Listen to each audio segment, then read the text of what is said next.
kurota, ariko hari impamvu bavuga ko batajya barota, hari uko barota bakabyibagirwa.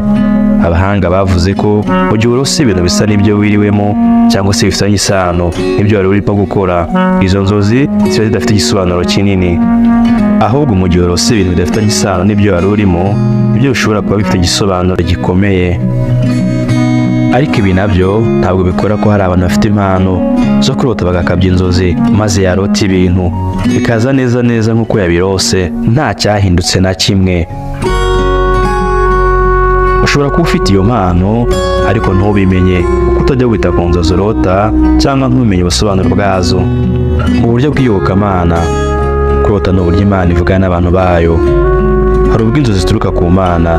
Bibiliya yerekana ko Imana ikoresha inzozi kugira ngo iganire n'abantu, ibabwire ibyo igiye gukora, ibaburire cyangwa ibahumurize.